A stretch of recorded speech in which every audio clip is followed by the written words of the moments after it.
Hey guys, welcome back to my channel అండి. నా previous వీడియోలో చెప్పాను కదా ఏపీ టెంపుల్స్లో రూమ్స్ కానీ దర్శనం కానీ ఎలా బుక్ చేసుకోవాలనేది. సో ఫస్ట్ మనం గూగుల్ ఓపెన్ చేసి AP.temples.ap ఇక్కడ ఏదైతే వెబ్సైట్ చూపిస్తున్నారో అది క్లిక్ చేసేయండి.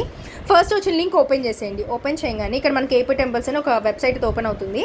దాంట్లో మనకి లిస్ట్ అయితే కనపడుతుంది. కాణిపాకం, శ్రీకాళహస్తి, శ్రీశైలం ఇట్లాగా మన టెంపుల్స్ అన్నీ. అక్కడ పక్కనే సైన్ అప్ అని ఉంటుంది. అది ఫస్ట్ మన ఫోన్ నెంబర్, మన పాస్వర్డ్ ఒకటి సెట్ చేసుకొని సైన్ అప్ అయిపోవాలి. తర్వాత మళ్ళీ సైన్ ఇన్ అవ్వాలన్నమాట. మనకు ఓటీపీ అన్నది వస్తుంది. వచ్చగానే మనకి ఇలా ఒక బ్లాగ్లా ఓపెన్ అవుతుంది కదా. ఇక్కడ చూడండి అకామిడేషన్, డొనేషన్, సేవాస్, దర్శనమ్స్ ఇలా ఉంటుంది కదా. సో మనం ఇప్పుడు అకామిడేషన్ మీద క్లిక్ చేస్తే మనకి ఏ టెంపుల్లో చూపిస్తుంది. సో అది ఏ రోజు అనేది చూసుకోవాలి మనం. చెక్ ఇన్ అండ్ చెక్అవుట్ అనమాట. ఆ డీటెయిల్స్ ప్రొవైడ్ చేసి ఎంతమంది పర్సన్స్కి కావాలనేది కూడా క్లిక్ చేసి room, A type of room like non AC, AC, dormitory ఇట్లా క్లిక్ చేయగానే మనకి ప్రైస్ అయితే చూపిస్తుంది.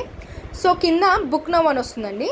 ఇక్కడ బుక్ నౌ అని క్లిక్ చేయగానే మనకి మన డీటెయిల్స్ అయితే ప్రొవైడ్ చేయాలి. లైక్ మన name, address, ID proof, Aadhaar కానీ, డ్రైవింగ్ లైసెన్స్ కానీ ఇట్లాగా అన్ని ప్రూఫ్ ప్రొవైడ్ చేయాలి.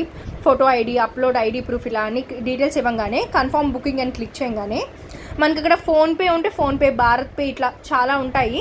సో మనం ఏదైతే పేమెంట్ లింక్ అని సెలెక్ట్ చేసుకుని ఏదో ఒకటి మనం పే చేసామంటే మనకి వెంటనే బుక్ అయిపోతుంది. కాకపోతే ఒక 1 or 2 వీక్స్ ముందు చేసుకుంటే చాలా బెటర్ అండి. మళ్ళీ అప్పటికప్పుడు అంటే ప్రాబ్లం అవుతుంది. Thank you for watching.